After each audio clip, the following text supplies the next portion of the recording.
Hello guys, welcome to Work for Study. Today I am going to start B.Ed first semester book code number 101। Book का नाम है भारतीय संविधान एवं शिक्षा का भारतीय दृष्टिकोण, यानी कि Indian constitution and education in India prescriptive. Okay, इस बुक को 4 भागों में डिवाइड किया गया है। 4 भाग में इस बुक में 4 भाग में डिवाइड करके आपको दिया गया है।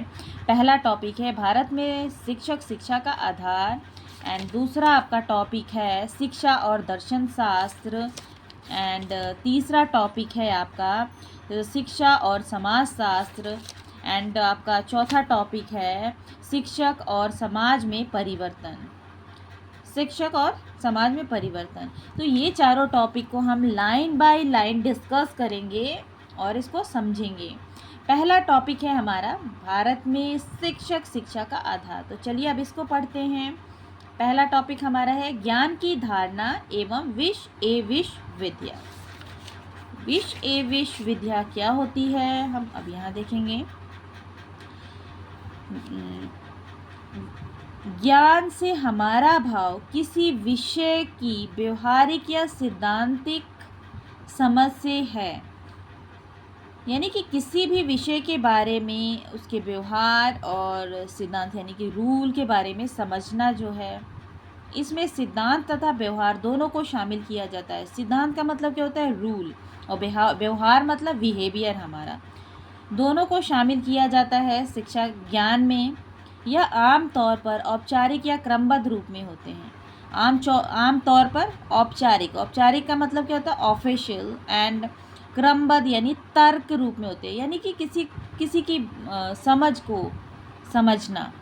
दर्शन शास्त्र में ज्ञान के अध्ययन को एपिस्टेमोलॉजी कहा जाता है। एपिस्टेमोलॉजी मतलब ज्ञानवाद, और दर्शन शास्त्र मतलब फिलॉसफी, यानी कि फिलॉसफी में अध्ययन को, ज्ञान के अध्ययन को हम क्या कहेंगे?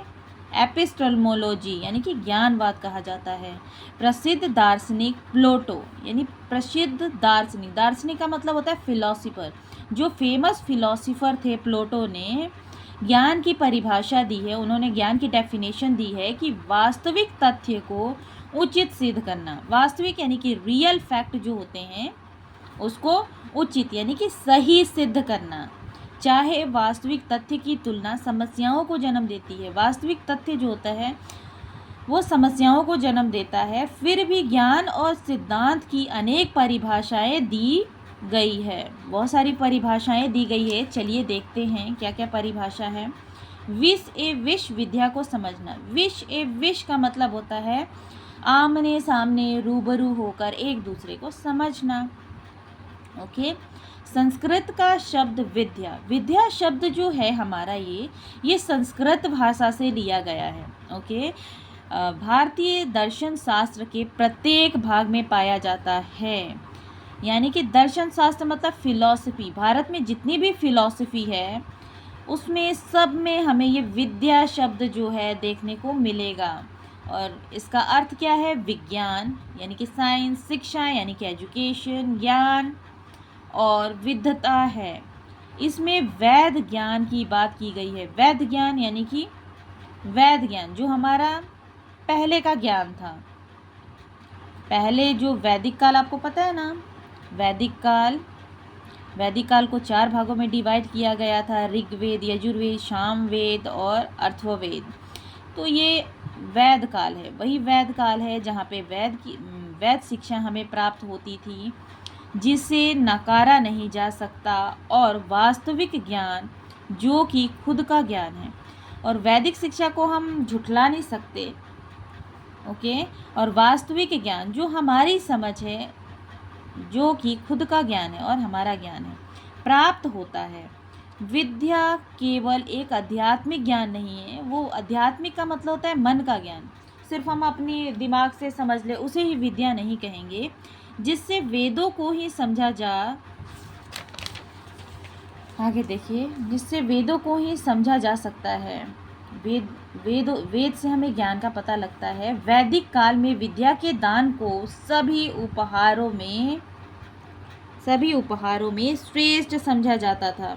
यानी कि वैदिक काल जब था वहाँ पे सबसे श्रेष्ठ जो था हमारा ज्ञान था, ज्ञान को समझा जाता था। विद्या के ज्ञान को सबसे श्रेष्ठ यानी कि सबसे ऊपर रखा गया है वैदिक काल में। अगर हम गहराई से विद्या शब्द का अर्थ समझें, हम पाते हैं कि इसका अर्थ भाव जानना है। यानी किसी भी व्यक्ति अपनी अंडरस्टैंडिंग, अपनी समझ से ही हमें कोई भी चीज़ समझा पाता है। इसलिए इससे अभिप्राय ज्ञान, विज्ञान, शिक्षा और दर्शन शास्त्र होता है। मुख्य रूप से 4 प्रकार की विद्याएं होती है। कितनी होती हैं? 4 प्रकार की विद्याएं होती है। पहला विद्या है त्राई यानी कि 3, जो कि वेदों के अध्ययन और उसकी पूरक पुस्तक का सार है, जो हमें वेदों के द्वारा प्राप्त होती है, उसकी पूरी पुस्तक से हम पढ़ सकते हैं। पहला ज्ञान। दूसरा ज्ञान क्या है? अन्य विकसित, जो कि तर्क और भौतिकता लिए होती है। अन्य विकसित है जो तर्क और भौतिकता लिए होती है। तीसरा है दंड नीति, जो कि सरकार का विज्ञान है। सरकार ने दंड नीति बनाया है कि कोई भी मतलब गैरकानूनी काम ना कर सके। चौथा है वरूम यानी कि व्यवहारिक कलाएं, जैसे कि कृषि, वाणिज्य, चिकित्सा आदि। विद्या से दूरदृष्टि मिलती है। विद्या से दूरदृष्टि मिलती है यानी कि दूरदृष्टि यानी हम दूर तक सोच पाते हैं। हम जब पढ़ते हैं तो हमारा बुद्धि जो है वो विकसित होता है, हम दूर तक सोच सकते हैं। जो लोग पढ़े लिखे नहीं हैं उनकी समझ से जो पढ़े लिखे लोग हैं वो ज़्यादा सोच पाते हैं, जो कि संकट मोचन बनती है। संकट मोचन का मतलब होता है कि विद्या जो है वो ये कभी वेस्ट नहीं होती है। विद्या जो है, हमारी जो विद्या है वो हमेशा काम आती है, हमेशा में हमारी साथ देती है, हर वक्त हर मुसीबत में हमारी साथ देती है। संकट मोचन है, हर प्रॉब्लम से हमें निकालती है और व्यक्ति विकास और खुशहाली प्राप्त करता है। व्यक्ति यानी कि मनुष्य जो है विकास करता है। विद्या यानी पढ़ाई लिखाई करके वो तरक्की करता है। पढ़ाई लिखाई करेगा तभी उसको अच्छी नौकरी मिलेगी, अच्छा घर परिवार में वो सेटल हो पाएगा अपनी बुद्धि से, कभी भी कोई गलत काम नहीं करेगा और खुशहाली प्राप्त करता है। और ये सारी चीज़ें होंगी तो अंडरस्टैंडिंग है कि वो खुश ही रहेगा। विद्या दिमाग को तेज करती है। विद्या जो है हमारे बुद्धि बढ़ाती है, हमें तेज करती है। इससे अंधकार दूर होता है। अंधकार मतलब हमारे जितने भी ख्वाहिशें हैं वो पूरे हम कर सकते हैं पढ़ लिख कर, सारी प्रॉब्लम को दूर कर सकते हैं। Okay sorry. व्यक्ति बुद्धिमान बनता है यानी कि अंडरस्टैंडिंग आती है उसके पास, शक्ति और फुर्ती प्राप्त करता है। बुद्धि के विकास से व्यक्ति में पूर्ण बदलाव आता है, यानी कि उसका मेंटलिटी जो है डेवलप होता है, उसमें समझ आती है। विद्या ही शक्ति और खुशहाली का स्रोत है। विद्या का मतलब है एजुकेशन। अगर हम पढ़ाई लिखाई करेंगे तो हमें खुशहाल जीवन प्राप्त होगा। कैसे खुशहाल जीवन प्राप्त होगा? हमें अच्छी जॉब मिलेगी, हम तरक्की करेंगे, हमारी अंडरस्टैंडिंग बढ़ेगी। खुशी की बुनियाद है और विद्या जो क्या है? हमारी खुशी की बुनियाद है। यानी कि पढ़ लिख कर हम अपनी सारी ख्वाहिशें पूरी कर सकते हैं, सारी अपनी उम्मीदें पूरी कर सकते हैं। विद्या शब्द ऋग्वेद में नहीं पाया जाता। विद्या जो है ऋग्वेद में नहीं पाया जाता, ये सिर्फ यह अर्थवेद, यजुर्वेद और उपनिषद के ब्रह्मा भाग में पाया जाता है। विद्या जो है वो ऋग्वेद में हमें नहीं मिलेगा, लेकिन अगर हमें देखा जाए तो अर्थवेद में हमें पढ़ने को मिलेगा। यजुर्वेद में हम देख सकते हैं विद्या का क्या परिभाषा दी गई है और क्या समझ है, और उपनिषद के ब्रह्मा भाग में भी पाया जाता है। तो आज का टॉपिक यहीं तक। अब नेक्स्ट टॉपिक हम फिर डिस्कस करेंगे, लाइन बाय लाइन हम सारा कंप्लीट करेंगे।